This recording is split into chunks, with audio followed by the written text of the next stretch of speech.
If they know that it's very difficult for you to say no, they will use it against you, and they are selfish about it. They are so selfish. In the workplace, you realize that people are so selfish. They can do anything for appraisal, do anything for promotion, do anything regardless of who you are to them.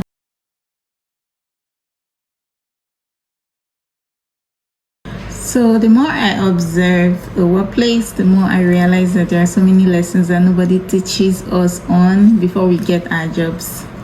When you go on the internet, you see a whole lot of questions that you expect when you're preparing for your interview to your dream job, how you should dress for it, and even how you should compose your CV to make it attractive so that your employers can reach out to you. But not a lot of people tells us what to expect, the kind of behaviors that we should expect when we finally get the job that we've always dreamed about. So this video is a video that I'll be telling you about some of the behaviors that I have studied in a workspace, and I want to share it with you because I feel that this behavior is something that you will find.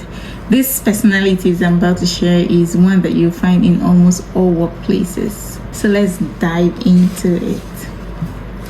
So the first personality is the gossip queens and gossip kings. These people, they'll come and meet you and they'll be like, oh, Florence, I have a gist for you, but make sure that you don't tell anybody. Boom. At first, you think it's harmless. You think all you have to do is just to listen to them talk.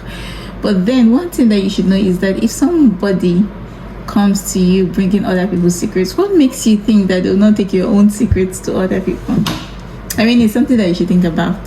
So before you think that all those things are harmless to just listen to them, you should consider what I've asked. So if they are telling you so many things about people, why should they not tell people things about you too? So I just feel that the workspace is not where you should be so curious to listen to everybody's secrets. Neither should you be so, free to give out informations about you, personal informations about you. This is a workspace. People don't have to know too much about you. The second group of people are the credit takers. These people, beware of them because you have to be very careful with them. They are the kind of people that when you share your ideas about some certain innovations that you think the organization that you're working with has to make, they'll just go and then they'll steal your ideas and they'll present it as their own using personal pronouns. This is what I came up with. This is what I thought about. They will just exclude the fact that it was your idea. They'll change the narrative completely. So I think that you should be aware. If you're working in an organization and you think that you don't have the courage to present the innovation that you have thought that will better the organization, then just keep it to yourself. You don't have to be sharing it. No, keep it to yourself and then practice your presentation. Make it presentable so that when the management listens to your idea, if they want to consider it, then they'll consider it as your own idea, not someone else's. And when things like that happens, then of course you'll be considered for promotion and not the other person that took your ideas away. Now the third group of people are the overworkers. You will find these people. They are the overworkers, and I hope you're not that kind of person when you finally get your job, or if you're working already, I hope you're not this kind of person. These are the kind of people that don't know how to respectively say no. They are always open and free to do whatever it is that is thrown at them. Oh, are you going to have chance during this weekend to do this? Yes, I can. Can you please stay over after work hours to help me do this? Yes, I can. One thing about the corporate workspace is that people take advantage of people a lot.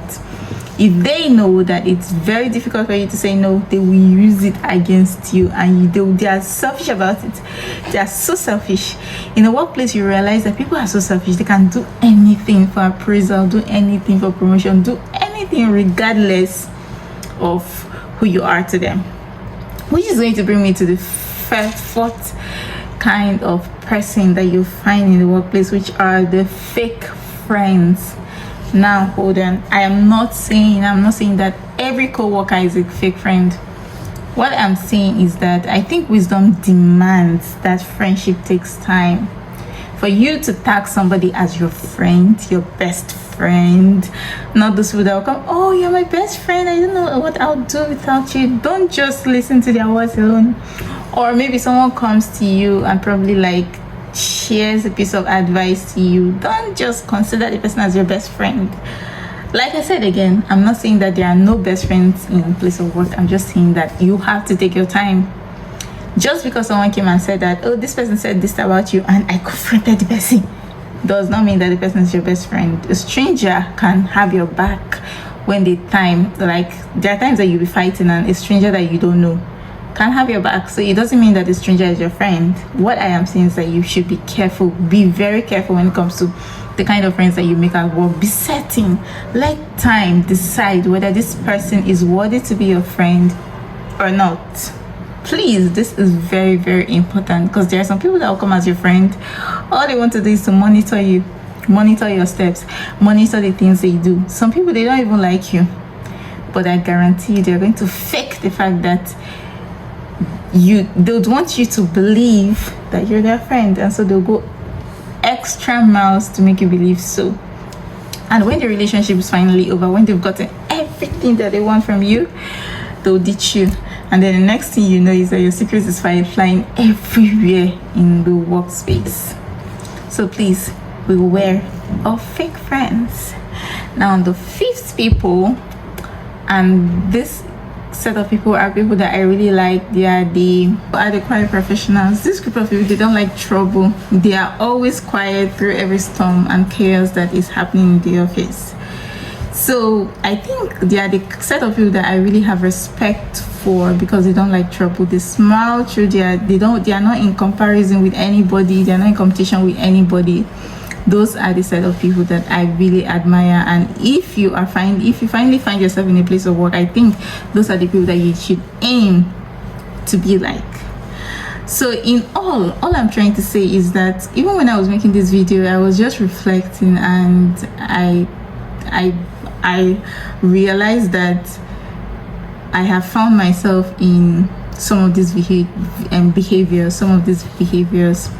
And this video is not about pointing fingers. I'm not pointing fingers at anybody. I'm not saying that, oh, this group of people are bad people. I'm just saying that wherever people are, there are imperfections.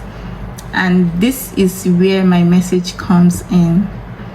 I know that, like I said, I've found myself in, behaviors like that. I think there are times that I've complained a little, maybe too much. I have struggled with comparison. I have gossiped where I shouldn't have. But the thing is, my main point here is that you need God. You need God to guide and direct you throughout. Not just Sundays alone, not just going to church alone, but you need God Mondays to Fridays, because in a place of work, you need patience, you need grace to forgive, because a lot of people are going to step on you. And it takes God and it takes God's grace to forgive. So thank you for keeping a date with me. Please keep a date with me next time. Thank you.